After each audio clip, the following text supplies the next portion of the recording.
This is episode 235 of Teacher Approved. You're listening to Teacher Approved, the podcast helping educators elevate what matters and simplify the rest.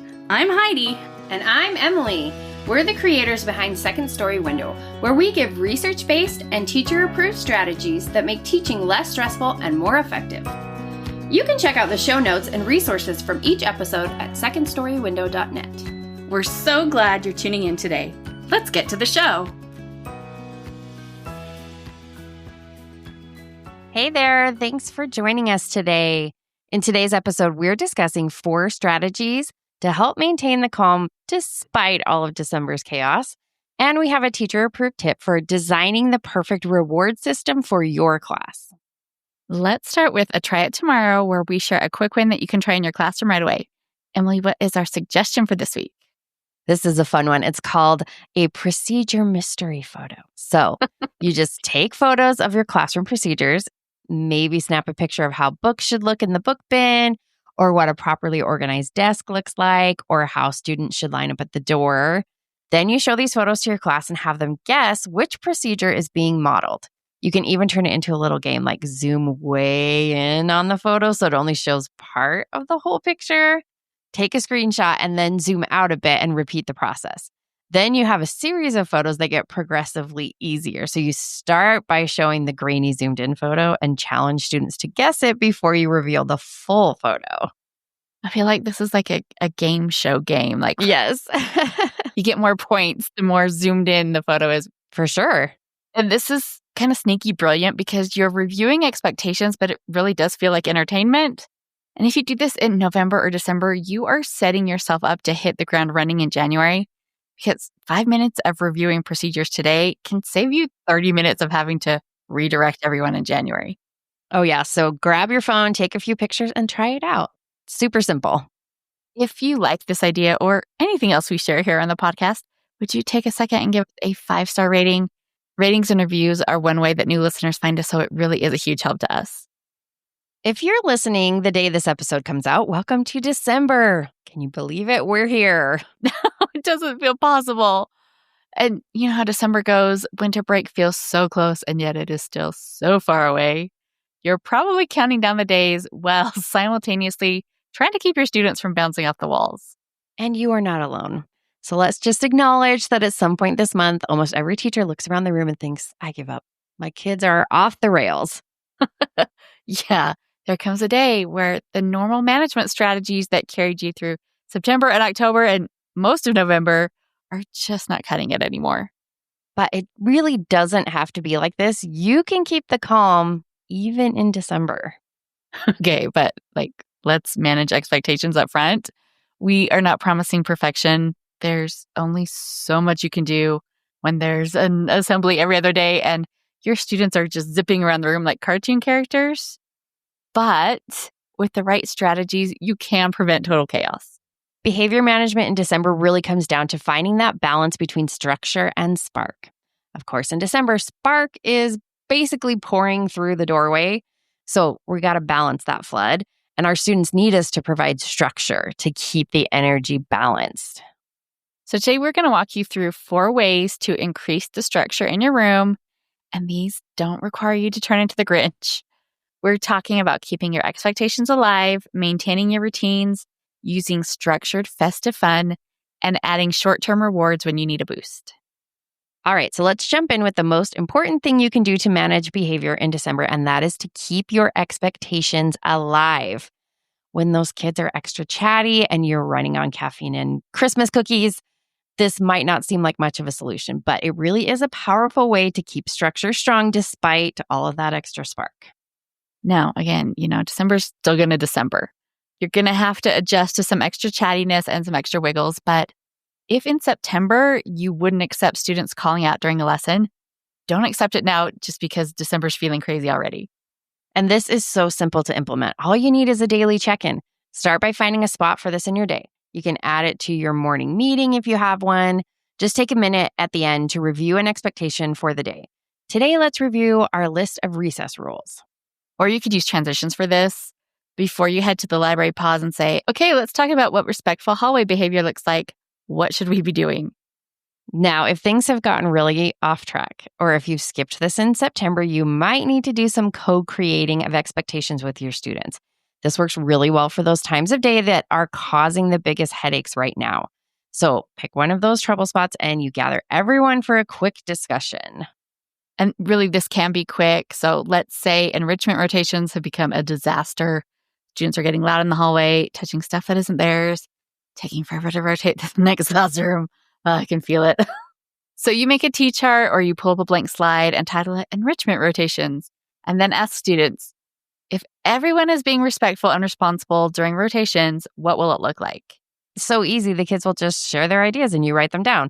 And then you ask what it should sound like. Probably silence or whisper voices in the hallway. Yeah, this type of T-chart discussion works really well with younger kids. If you teach the older ones, they might roll their eyes a bit, but you can just make this more of a simple discussion. Just ask what's working well during math centers and what could be smoother, and then list their responses.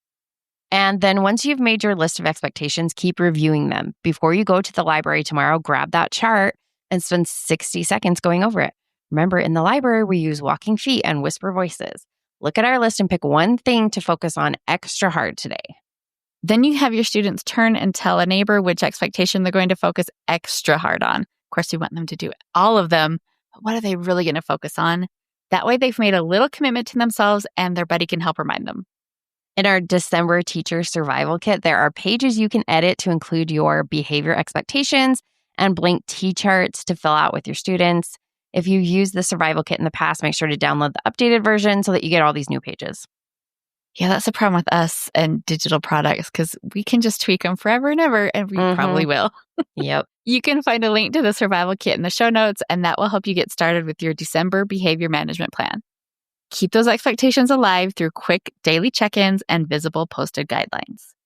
And this whole process doesn't have to take a ton of time, but doing it consistently will make a big difference in your students' behavior.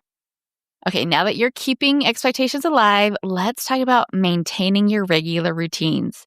This is such a powerful way to disperse all that excess spark, but it does take extra work this time of year.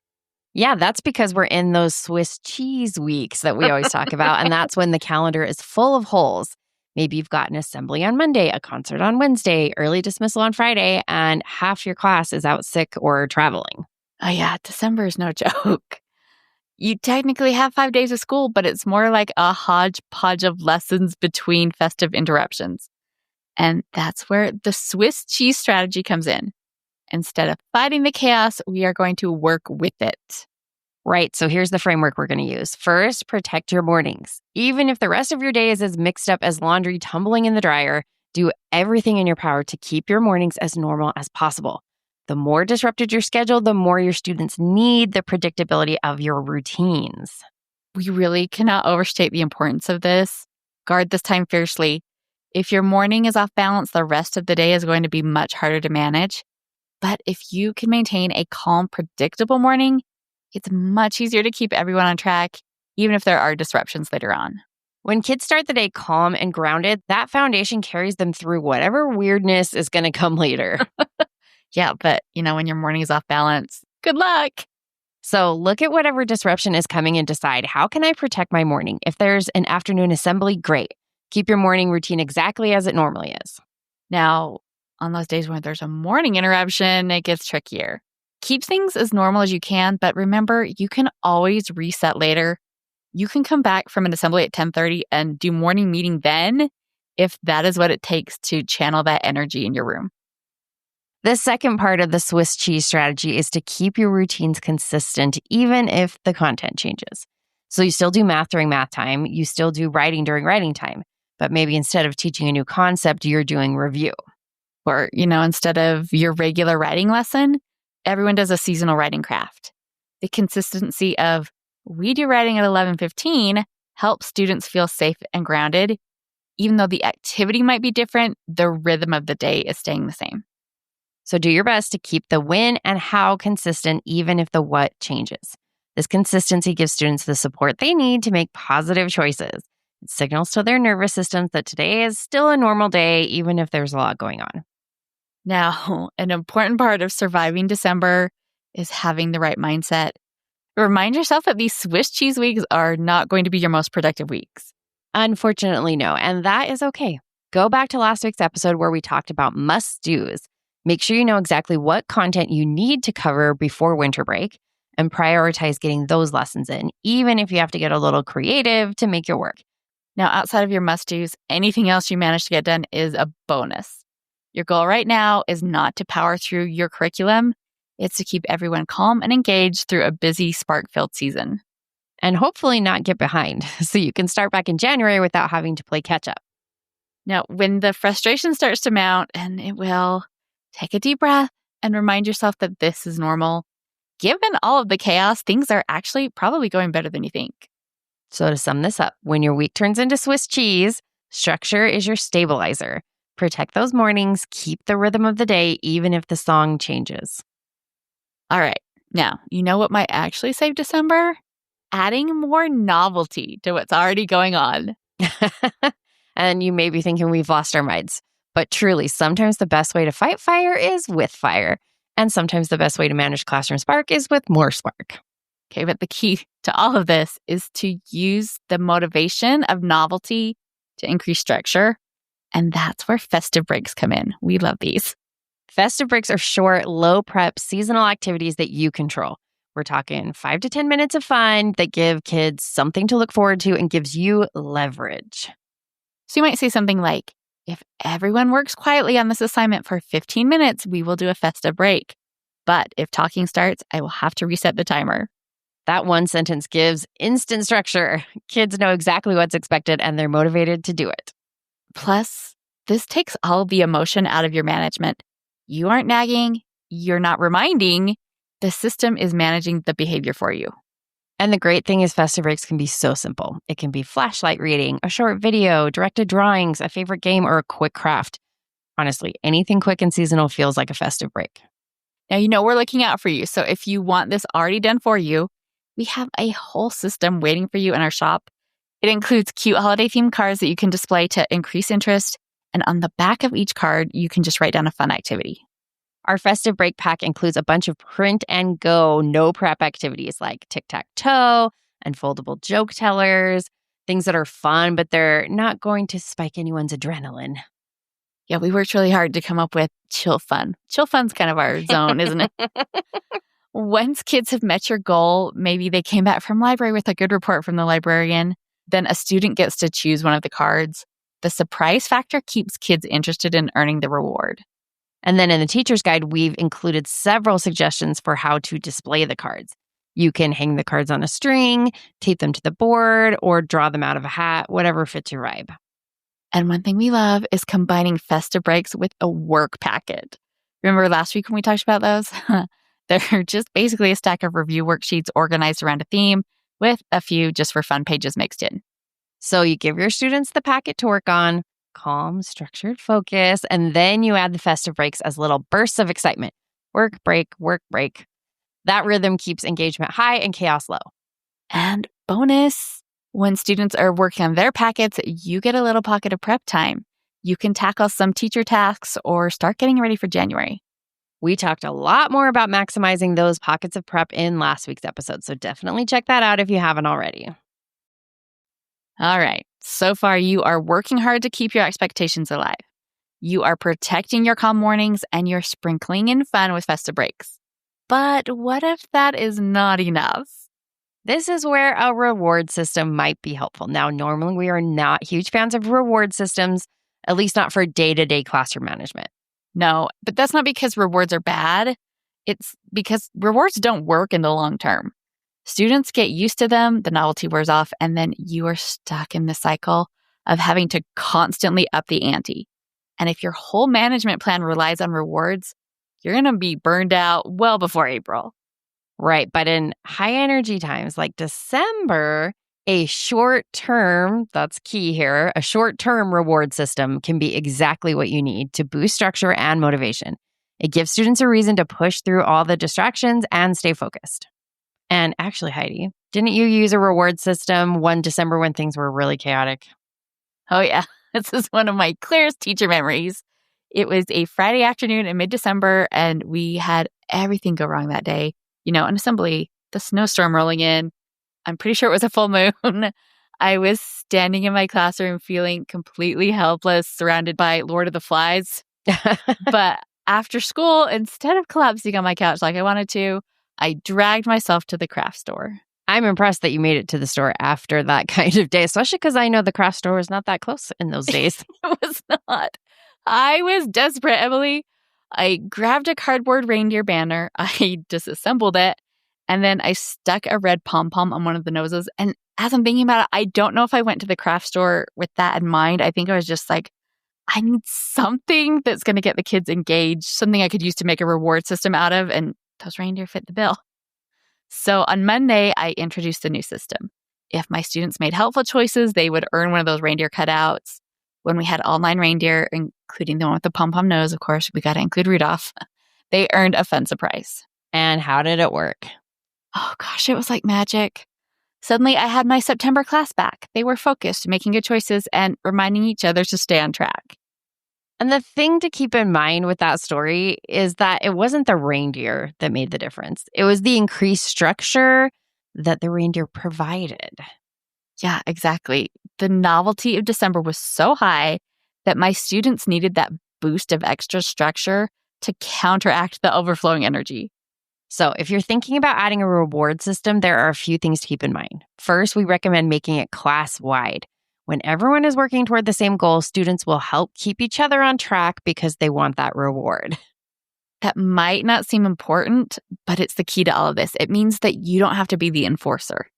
You just calmly walk toward the reward board and your students will self-correct immediately and they will help each other get back on track. Oh, yes, they will.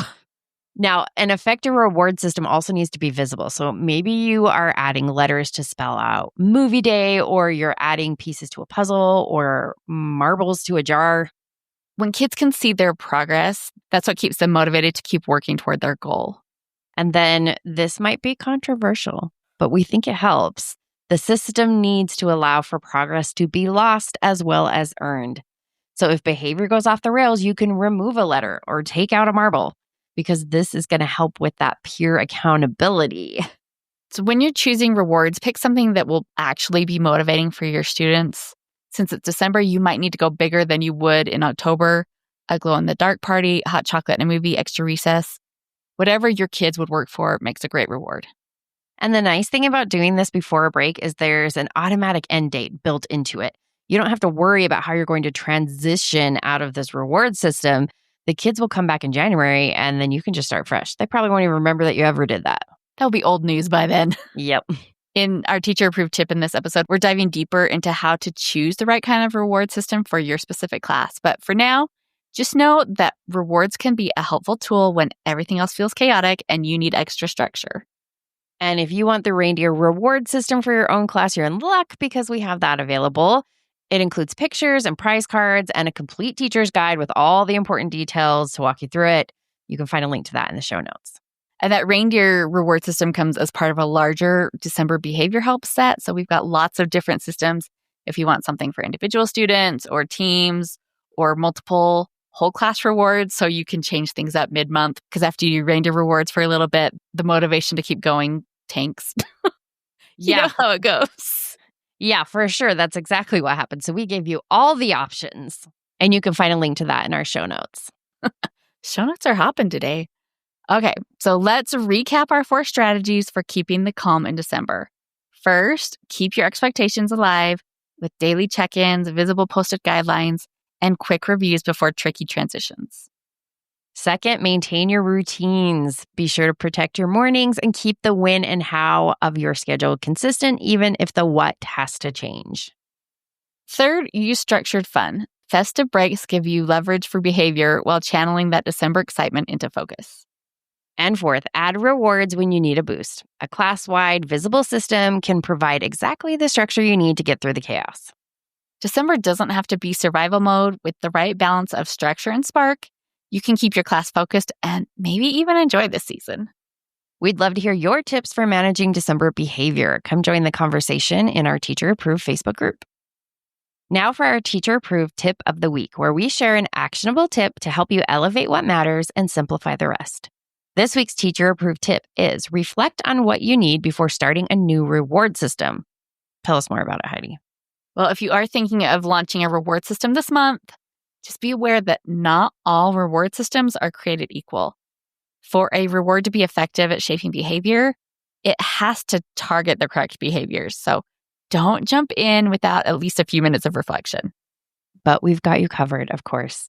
The December Teacher Survival Kit has a journal page that walks you through this decision-making process. There are 12 questions that help you figure out exactly what kind of system would make sense for your students. Now, we don't have time to go through all 12 right now, but we can hit the big ones. So first, you need to think about what behaviors you're hoping your reward system will increase and what behaviors you're hoping to decrease. Once you're clear on your goals, then you can decide, will a whole group system work best? A small group system, individual, or some combination?